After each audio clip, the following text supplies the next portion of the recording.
En primera plana, Carlos Herranz. Bienvenidos en Primera Plana, un programa de Radio Francia Internacional y de France 24. Esta semana ponemos el foco en Centroamérica, una región donde los autoritarismos han ido en aumento en los últimos tiempos. Para ello me acompañan en este estudio María José Zorrilla, politóloga. Bienvenida. Gracias, Carlos. Angeline Montoya, periodista en Le Monde, responsable de la rúbrica de Latinoamérica. Bienvenida. Gracias, buenos días. Pascal Drouot, especialista en Centroamérica. Bienvenido, Pascal. Gracias. Y también en duples desde Guatemala, Tiziano Breda, analista del Crisis Group. Buenos días, Tiziano. Muy buenos días, Carlos. Muchísimas gracias por la invitación. Es un gusto acompañarles. La erosión de la democracia en Centroamérica, hoy nuestro asunto en Primera Plana. Bueno, pues en Centroamérica se viven momentos complicados. En los últimos años se ha palpado un deterioro de ciertas garantías como la libertad de expresión y el derecho de asociación. Los gobiernos han empleado maniobras para criminalizar bajo la apariencia de mayores controles administrativos. Sobre todo hemos hablado en los últimos tiempos de la situación en la Nicaragua de Daniel Ortega, pero también en El Salvador, Honduras o Guatemala. La democracia no ha dado, ni mucho menos a los centroamericanos, las satisfacciones necesarias pese a los acuerdos de paz generados en el siglo pasado para dar fin a las guerras intestinas vividas en la mayoría de los países de la región. Y lo cierto es que hoy esos países del área enfrentan democracias erosionadas. Repasemos algunas portadas que nos deja la prensa sobre esta erosión democrática. En El Salvador, la prensa gráfica: Comisión de Ulloa no apoya la reelección inmediata. El gobierno del presidente Nayib Bukele estudia un proyecto de reformas constitucionales que descarta temas polémicos como el aborto o el matrimonio igualitario. El diario El País: Estados Unidos sanciona a 5 jueces corruptos salvadoreños y a la fiscal general de Guatemala. El Departamento de Estado asegura, dice El País, estar comprometido con el apoyo al fortalecimiento de la democracia, clave para el futuro de Centroamérica. Y en este otro artículo de la revista Time se habla en sí del talante del presidente salvadoreño Bukele, para quien la palabra del gobierno es incuestionable, dice Time, y quien lo haga, quien lo cuestione, es perseguido. Bueno, ¿a qué causas atribuyen esta erosión demográfica que estamos viendo en varios países de la región? María José. Claro, Carlos. Creo que tenemos que recordar que en general Centroamérica y América Latina viven en un proceso de consolidación de la democracia. Y bueno, y aunque claro, Centroamérica es un país, bueno, es una región bastante diversa, me gustaría agarrar un poco la segmentación de Córdoba en democracia y ciudadanía en Centroamérica, en donde divide en dos tipos de grupos. En un primer grupo, como democracias establecidas, a Costa Rica y Belice, y en un segundo momento, como democracias incipientes, todavía en un proceso de democratización, que es pues, Nicaragua, El Salvador y Guatemala. Y justamente ese es en este grupo en que vamos a centrarnos. Y para responder un poco a tu pregunta, las causas principales para mí es la figura de este nuevo caudillo moderno que puede representar justamente perfectamente Bukele, además de la violación de derechos fundamentales, entre ellos las desapariciones forzadas en Nicaragua, y por último la concentración del poder, intento de no separar los poderes también en El Salvador. Y me parece también importante remarcar ciertas investigaciones que se han hecho en el tema, por ejemplo del Trono, sobre la erosión por autocratización. Es decir, en niveles de erosión de la democratización hasta llevar a una instauración de régimen autoritario. Angeline, ¿qué ha pasado en los últimos años en la región para que estos proyectos populistas hayan avanzado? ¿Qué es lo que...? Bueno, primero, efectivamente es una democracia muy joven, son democracias muy jóvenes que están en proceso, pero además quiero subrayar que no todo es lineal, o sea, no es que desde los acuerdos de paz que se han firmado en los años, principios de los 90, se ha visto una erosión constante. Por ejemplo, está el ejemplo de Guatemala, donde hubo una experiencia muy interesante que fue única, creo que mundialmente, que fue la Comisión Internacional contra la Impunidad en Guatemala, la CICIG, que fue creada conjuntamente con la ONU y con el Ministerio Público de Guatemala, que fue muy, muy positivo.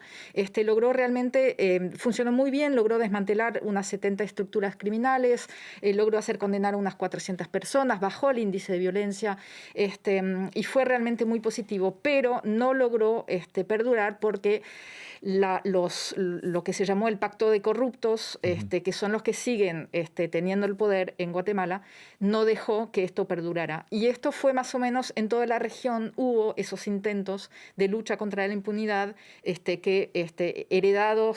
impunidad heredada de las guerras civiles, que lamentablemente en este momento están volviendo a tener el poder, y que no dejaron que esas experiencias realmente perduraran. Entonces se ve en estos últimos, yo diría que 2 años, un retroceso bastante brutal en Guatemala, en Honduras, en El Salvador, por supuesto en Nicaragua también, en la lucha anticorrupción y en la lucha contra la impunidad. Pascal Drouot. Pues diría, más que todo, la fuerte desilusión. Desilusión en un proceso histórico. En los años 80, las guerras civiles impactaron la región.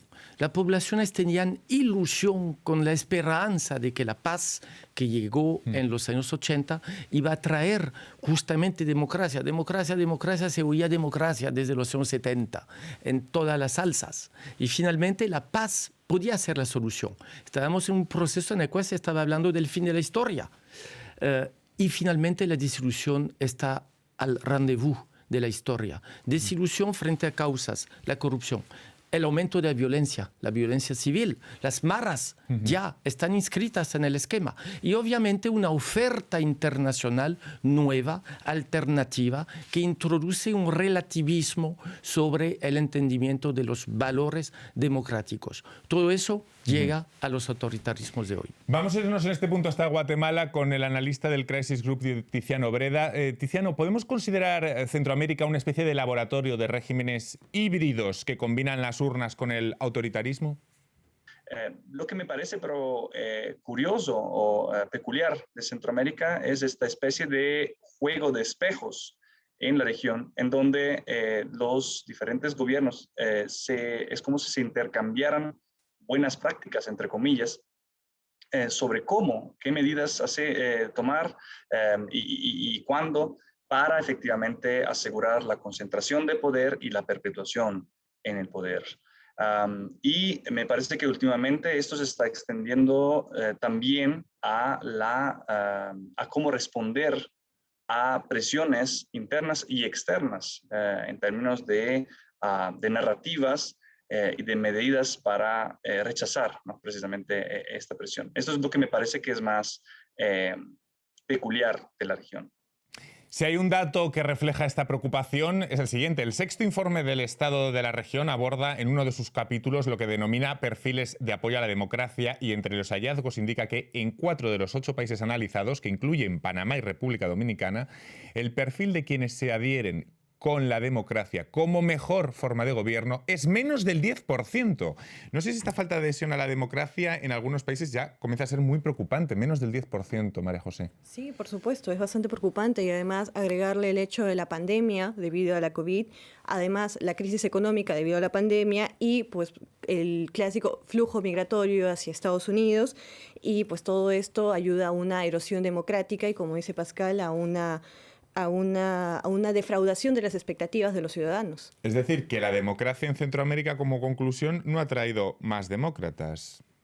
Definitivamente. El resultado hoy lo estamos viendo. Creo que realmente se perdió los objetivos. Se perdieron a raíz de los años el sentido de los valores. Y diría, eso benefició, por supuesto, hoy al aumento de los nuevos nacionalismos en Centroamérica, una región diversa, con varios países, pero con un aumento del nacionalismo como proceso de unión en los varios países. Y eso, por supuesto, procura una víctima. Es la integración regional. ¿Dónde está el proceso de integración de Centroamérica? ¿Dónde está hoy en día el sistema de integración centroamericano? Callado, totalmente caído y callado. Comentaba antes, María José, la clave de la pandemia. Angelín, la pandemia ha servido también de coartada para estas derivas autoritarias, ¿no? Estos 2 últimos años, por ejemplo, nombrabas antes el caso de Guatemala, que lo conoces bien, cómo estos 2 años ha ido a peor. Sí. Bueno, en todos los países se ha usado la pandemia para tomar medidas muy controvertidas, para impedir manifestaciones, concentraciones. En Guatemala, por ejemplo, últimamente se han prohibido manifestaciones oficialmente para evitar las contaminaciones, pero justamente llama la atención que haya sido justo en momentos en que la sociedad civil estaba llamando nuevamente a salir a la calle para protestar contra la destitución del jefe de la Fiscalía contra la Impunidad, Juan Francisco Sandoval, que era el único legado justamente que quedaba de la CICIG, de la comisión de la que hablaba antes. Bueno, ni que hablar de Nicaragua, por supuesto, claro, que ahora prohibió todos los mítines electorales en vistas a las elecciones del 7 de noviembre, cuando en el 2020 Rosario Murillo, la vicepresidenta y esposa de Daniel Ortega, había al contrario, organizado manifestaciones masivas, una de las cuales había llamado el amor en tiempos del COVID-19, que era justamente un llamado a luchar contra la epidemia con amor, y eran concentraciones de gente, obviamente, sin las mascarillas. Y ahora el hecho de que prohíban los mítines electorales es bastante irónico, ¿no? Pero quería volver sobre el tema de la democracia, perdón. Sí. Hay que entender también ver lo que entendemos por democracia. El tema, y yo creo que es algo que se puede generalizar al resto de Latinoamérica, es que se presentó a la democracia como el derecho a poder expresar sus ideas sin ser encarcelado, sin ser torturado, sin ser desaparecido, y a elegir a los gobernantes en elecciones limpias. Pero también lo que vio la población es que la democracia no trajo las necesidades básicas satisfechas. No hay acceso a la educación pública, no hay acceso a la salud pública, no hay acceso al agua. En Guatemala la recaudación impositiva, por ejemplo, representa el 13% del PIB. Las remesas representan el 15%, que son mucho más. O sea que la democracia no significó una mejora en la calidad de vida de la gente. Por eso creo también que la gente no lo asocia con algo tan positivo. No mejoras, y además el factor de la corrupción, que ya lo han nombrado varios de nuestros invitados. Le quiero preguntar a Tiziano Breda desde Guatemala, explicar esos fenómenos con el prisma de la corrupción. No sé si lo podemos definir como reductor o si es la clave. Alimenta una cierta desconfianza ciudadana hacia las instituciones, hacia los representantes, hacia el sistema político democrático mismo, que por un lado facilitan la llegada de líderes populistas, mesiánicos, ¿no?, antisistema, y por el otro, básicamente disminuye el costo político interno y aumenta la aceptación, por así decirlo,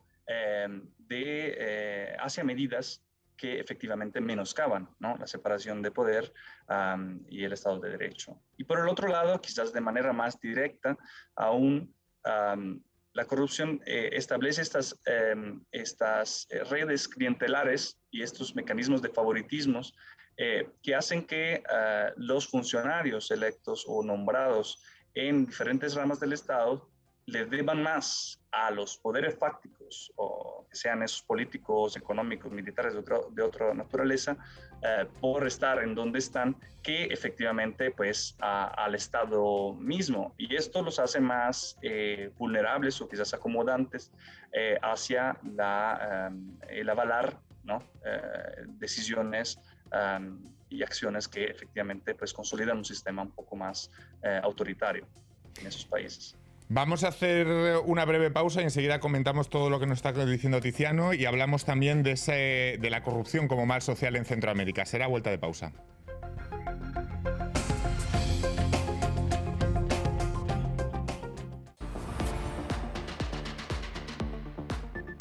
France 24 en español. Pasa 24 horas de difusión diaria. 24 horas para informarse de toda la actualidad de América Latina y el mundo. Todos los días desde el terreno. A través de nuestros noticieros y programas hablamos con los dirigentes del continente y también de los que hacen la actualidad política, económica, artística y cultural, para ofrecerles una información completa del mundo que confronta todos los puntos de vista. Nuestras redacciones en América Latina y en Francia trabajan en estrecha colaboración para estar siempre presente en todos los eventos importantes y proponerles una mirada diferente.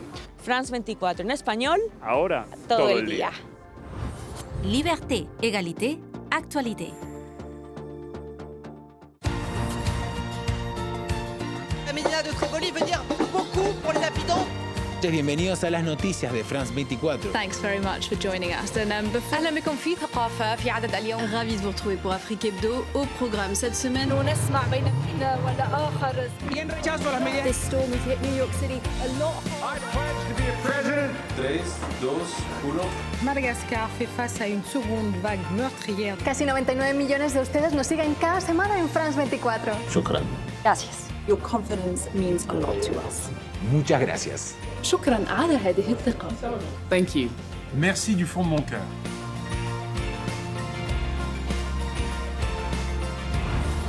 Liberté, égalité, actualité. Especial. Después de 16 años como canciller, Angela Merkel deja el poder en Alemania.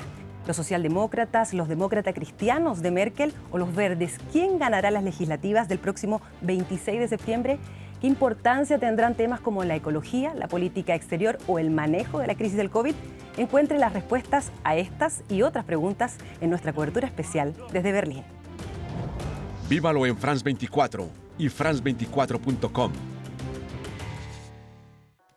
En primera plana, esta semana hablando de la erosión democrática en Centroamérica, lo hacemos con la politóloga María José Zorrilla, la periodista Angeline Montoya del diario Le Monde, Pascal Drouot, analista especialista en Centroamérica, y también con el analista del Crisis Group desde Guatemala, Tiziano Breda. Una característica propia de los autoritarismos pues es la persecución al que piensa diferente. Lo vemos con Ortega en Nicaragua, pero también con Bukele en El Salvador. Tanto la oposición como los medios de comunicación. Lo hemos visto estos días con el diario La Prensa en Nicaragua, obligado a despedir a la mitad de la plantilla por la persecución de Ortega. ¿Qué formas tienen estas persecuciones en Centroamérica? Podemos coger los ejemplos que quieran, tanto El Salvador, Guatemala, pueden coger el ejemplo que quieran. ¿Cómo se hacen estas persecuciones, sobre todo a los medios, Pascal? El cierre de los espacios de expresión, primero. A veces no hay un cierre directo, sino hay también se ahoga económicamente, se ahoga por múltiples vías, ¿no? Diría, eso se inscribe en algo, es decir, el uso de la violencia. Violencia que sea en materias de seguridad, lo vimos en Nicaragua, con la represión de las manifestaciones, más de 340 muertos, eso tiene un significado, pero a la vez este cierre entonces de expresión y obviamente un aspecto retórico, el uso de la mano dura hoy en día, política en Centroamérica es la nueva regla. ¿Y en qué consiste? Es la definición de un nuevo esquema político, tanto como en los años 80, que hablábamos de la liberación, teología de la liberación, etc. Después del éxito y de la presentación de una visión liberal como ya la solución a todos los problemas, hoy en día es el uso de esa mano dura que podría ser el borrador de los esquemas y la creación de un nuevo esquema de funcionamiento. Es, por cierto, lo que está diciendo Nayib Bukele, hablando de nueva república y de verdadera independencia de Centroamérica hoy en día. Angeline. Sí, en Guatemala y en El Salvador, sobre todo, hay una particularidad en estos últimos años, que es la persecución contra la justicia, contra los jueces independientes, que es lo que han hecho exactamente Guatemala y El Salvador en los últimos meses, incluso. Guatemala con el fin de la CICIG, esa famosa Comisión contra la Impunidad, y también, por ejemplo, este año lo que se hizo, lo primero que hizo lo que hicieron las autoridades fue no juramentar a una de las magistradas de la Corte Constitucional, Gloria Porras, que estaba, tomó algunas decisiones en contra del gobierno, que se tuvo que exiliar a Estados Unidos. Hay un montón de jueces independientes, de magistrados guatemaltecos que están exiliados en Estados Unidos. El último es Juan Francisco Sandoval, que era el fiscal de la FESI, de la Fiscalía contra la Impunidad. Están exiliados hoy en día en Estados Unidos. Hay como 10 jueces y magistrados exiliados. Y en El Salvador, el 1 de mayo, la primera decisión a la hora de asumir la nueva Asamblea Legislativa dominada por el partido de Bukele, Nuevas Ideas, ha sido destituir a los magistrados de la Sala Constitucional que se habían opuesto, que habían tomado medidas también durante la pandemia justamente contra medidas de Bukele y destituir al fiscal general que estaba empezando a abrir investigaciones contra gente ministros y gente cercana a Bukele. O sea, y hay jueces independientes que están tratando de trabajar y que no pueden y que están imposibilitando de trabajar. Realmente estos ataques contra la justicia independiente es uno de los mayores ataques contra el Estado de Derecho de los últimos meses. Y luego está el papel de Estados Unidos con las sanciones del Departamento de Estado. Lo leí antes en titulares, el Departamento de Estado de Estados Unidos que dice que es su compromiso con la democracia en la región, pero lógicamente este asunto, María José, no lo podemos desligar de que es un asunto central para controlar los flujos migratorios para Estados Unidos. Claro, Carlos, exactamente como mencionas. Recordemos que Estados Unidos es receptor de grandes flujos migratorios desde hace muchísimo tiempo de la parte de Centroamérica. Y el año pasado, en 2020, en la frontera sur de Estados Unidos, se recibieron 170.000 personas indocumentadas provenientes de Guatemala y entre las cuales 19.000 personas eran niños solos. Y claro, también con el cambio de gobierno cambian también las políticas migratorias y claro, ahora con la administración Biden hubo una visita, como recordaremos, de Kamala Harris el año pasado en México y Guatemala. Y eso tiene mucha carga política y mucha carga simbólica, porque pues justamente visita países aliados o con los que ellos quieren entablar ciertas relaciones y pues a través de ayudas económicas para el desarrollo de la región.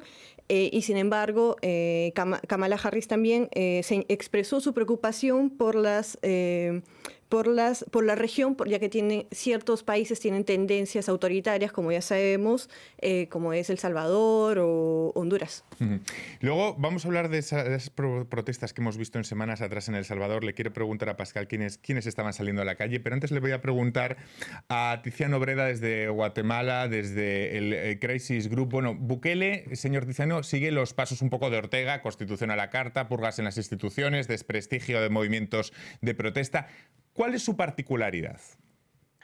Bueno, efectivamente, Bukele ha mirado de cerca lo que ha ocurrido en los últimos años en Honduras, en Nicaragua, y está siguiendo en alguna manera ciertos pasos que han tomado Juan Orlando y Daniel Ortega.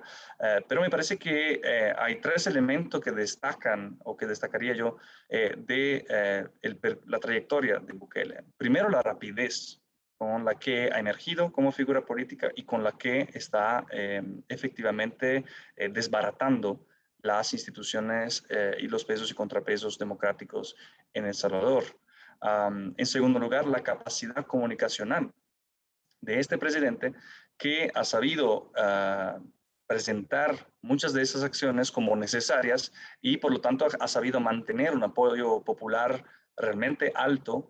Y en tercer lugar, y creo que quizás esto pueda ser también un poco más problemático y preocupante, es que otros en la región han también desarrollado a lo largo de los años un sistema personalista y de gestión familiar, ¿no? Del Estado, particularmente Daniel Ortega en Nicaragua. El proyecto político de Bukele se ha basado en ello, se ha creado a partir de ello. Y a diferencia de los demás, Bukele no le debe a su partido, sus bases, sus representantes por estar donde está, sino que es todo lo contrario. Son los representantes y los demás funcionarios que deben a la popularidad de Bukele por los resultados que se han obtenido en las elecciones y por sus nombramientos. Y esto creo que los hace más dóciles, más leales y aplasta lo que puede ser un proceso de oposición interna, de crítica interna dentro del Estado, del gobierno salvadoreño. Y esto es claramente más preocupante. Gracias, Tiziano. Estaba apuntando estos factores muy interesantes, algunos paralelismos y otras diferencias. Es decir, se parece como proyecto personalista a otros líderes que ha tenido la región, pero la rapidez, la forma de comunicación y la independencia de la formación política a la que no debe nada, vemos ahí esos paralelismos, esas diferencias entre Bukele y otros, ¿no, Pascal? Y eso recuerda la diversidad de Centroamérica. Cada país tiene su propia historia, tiene sus propios mecanismos. Daniel Ortega fue el líder que sabemos en los años 80. Nayib Bukele, a pesar de todo, tiene ya un recorrido político. Fue alcalde de la capital durante años. Fue candidato presidencial bajo la bandera del partido Ghana, cuyo fundador está a la cárcel todavía, un expresidente que robó más de 300 millones de dólares. Entonces, creo que Bukele es el hiperpragmatismo, pragmatismo, porque sí juega con eso y como bien ha sido dicho, hay una fuerza de comunicación, pero también de deshumanización. El hiperpragmatismo está encerrado en una forma de simbólica, pero esa simbólica, la nueva independencia, hoy en día vamos a volver como el modelo pragmático de Centroamérica, está aplicándose con una panoplia, con una visión y a través de una panoplia de medidas muy coercitivas. Les quiero preguntar, porque seguramente nuestros espectadores estén preguntando, ¿y a todo esto los organismos internacionales qué? Es decir, ¿tienen la obligación de redoblar la vigilancia? ¿Las sanciones hasta qué punto son efectivas? ¿Pintan algo los organismos internacionales en estos casos? ¿Nada? ¿Quién quiera? Bueno, a mí me parece que actualmente hay una suerte de conflictibilidad entre, claro, la OEA y la CELAC, porque obviamente la OEA tiene pues cierta tendencia pro-estadounidense y recientemente han expresado su preocupación por el debilitamiento de los pesos y contrapesos que están pasando en El Salvador. Y por otro lado, la CELAC, la semana pasada se realizó la cumbre de altos mandos y en donde el presidente fue justamente el vicepresidente de El Salvador representando a su país, Félix Ulloa, diciendo que la CELAC puede también ser un mecanismo alternativo de toma de decisiones. Entonces, me parece que a nivel internacional está bastante también conflictuada la situación. ¿Algo más que añadir, Angelín? No, lamentablemente no hay tampoco una integración latinoamericana. Claro. La CELAC no tiene mucho peso. La OEA está efectivamente bastante deslegitimizada porque se ve como un instrumento de injerencia estadounidense. Entonces es complicado en ese sentido que los organismos internacionales puedan tener un peso. Y la estrategia de Estados Unidos de ayudar a la lucha anticorrupción por ahora no ha surtido efecto. Se ve a la reacción de Bukele a las críticas de derivas autoritarias.